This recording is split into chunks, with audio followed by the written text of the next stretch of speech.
Should I switch from a gas-powered car to an electric car? That is the subject. Now, obviously, there's gas savings. We all know that. While you're saving on gas, you're paying for electric, you're trading one for the other. I get it. The good thing about electric is, no matter what electric car you have, I personally am a fan of a Tesla. I like the way they look. I'm glad that they brought the industry to a forefront, and they're the leader of the industry right now. I say that Tesla is the Mercedes-Benz before it became Mercedes-Benz that we know today. And most people would agree with that, in my opinion. I think that's agreeable, that they're a huge company, luxury, well, I would say premium, not yet luxury. They are on their way to luxury. I'm not going to say that they're a luxury company, but they are on the way. They're trying to make luxury affordable, and those two kind of don't go together. Luxury is really never affordable if you think about it. That's why it's called luxurious things. Like if you have a luxurious house, you don't think of someone in a 3-bedroom, 2-bath. I promise you that. And if you are, you better be in a really higher upscale neighborhood that you would probably have the smallest house on the block. Luxury always means like very expensive things. So to try and say, well, we're going to bring luxury to affordable, it doesn't really match. But premium does match. Premium makes sense. So if you have a premium car, that means you're using high quality leather or high quality. Like I shouldn't have pleather in my car if you're going to use leather. I shouldn't have, a bunch of mesh being used, things of that nature. So I'm a big fan of Tesla. So whatever car you're a fan of, that's you. I'm a fan of Tesla. So what I would say though is with your gas powered car, you can't go home and just pump your own gas, right? But you can charge your own car. Sure, you have to pay for it. You're paying a higher premium on your electric bill, but you also are saving at the pump. So of all the YouTubers and things of that nature that I've watched, they all say that they saved anywhere between 20 to 30% more money than using a gas car. And then there's a lot less moving parts. So, and then when I looked up how many batteries go out per year on electric cars, just the industry, it's less than 1%. That's crazy. Like in your first 100,000 miles.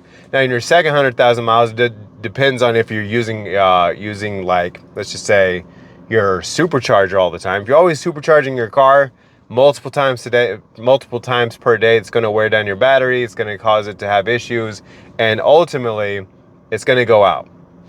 That's just plain and simple. For all the videos I've watched, plain and simple, you can't just charge your car at a high rate every single time.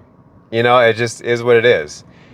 And I don't know if there's repercussions, like, how when you're fueling a bus, the gas is flooding in. Now, if you weren't over there to pump your car, would that make the gas pump, not the gas pump, would that make your fuel pump go bad after multiple times doing that per day? I'm not sure. I don't know. I've never did that. I've never met anyone that did that. And I don't even know if that's a YouTube video that's even out. And if it is, then just go watch that. Maybe it is bad for your car. I don't know. But I'll say this. Batteries, there's so many things that are battery powered, whether it be through a rechargeable battery or a battery period, then there are plug-in items / gas powered items. So you have all these battery powered things. Don't think that not one day that you're not going to have a TV that's rechargeable. And if you think about it, you're like, come back to this video. Think about it right now. You think that there's no way for your TV to be rechargeable. We have right now in existence an infrastructure to where you could definitely make a battery powered TV. Now, your TV doesn't really draw as much power as your refrigerator or your washer and dryer would, but imagine if you did the same thing with those. Now, well, what about the battery fires? That's the first comment people are going to say. What about the battery fires? Okay, well, what about the gas fires? Okay, so I will admit what they need to do is they need to use science in their brain to use something that is able to So basically it's a chemical fire. So with grease fires, you don't want to put water on it because it fuels it, right? You want to take away the oxygen and then it goes out instantly. Or chemical fires usually put out with like, I think it's salt or something of that nature. I think it is salt. I don't quote me on that, but I think it's pretty much, it's salt. So I don't have any testing ground to be able to light a battery on fire, then throw a bunch of salt on it and see if it goes, goes well. I don't know. But salt is also hard to clean up unless you have water to rinse it out. So I'm wondering, would salt water help?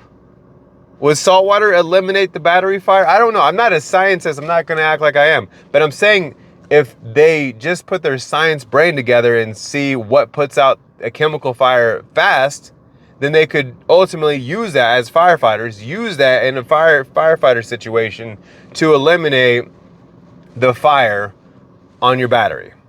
Because when you see all the batteries out there, it's usually incorrect charging. So like illegal charging structures has been these fires that just happen out of nowhere and your Tesla just bursts into flames.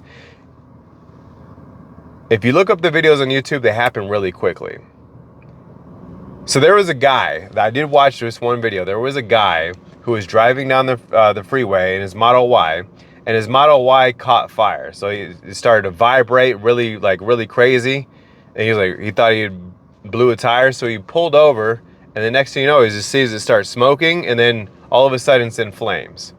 Now, with batteries, I will say this, that is the only thing that I'm kind of thinking about right there is like, yeah, sure, it happens less than 1% of the time. I'm talking about like, if you were to put a number on it, it'd be 0.00001% of the time that your battery might just engulf in flames with you and your family in it, And when you think of it that way, because like, okay, as fast as it happens, if you just watch the battery, watch this video that happened in a different country, it was a 17-second video that played twice in a row. That's how quick it happened. So less than 7 to 8 seconds. So if you have a kid in the car seat, it's gonna be hard to get this kid out of the car seat, get everybody out before the thing bursts into actual flames. That is a little terrifying, for sure. Now, if it's just sitting there and you're just sitting in the car and everything's fine, you have time to get out. But if you're on the freeway somewhere and all of a sudden your car starts to vibrate all weird, you quickly pull over and then you try and get everyone out of the car, you only have realistically less than 30 seconds to get everybody out of the car. Now that's less than 30, that's a max. That's the max 30 seconds. So you realistically have anywhere between 15 to 20 seconds to get your family out of the car. So if you have 4 or 5 kids, you might lose one of them. Just to let you know, these are the real deal consequences that you might deal with by getting an electric car. I get it.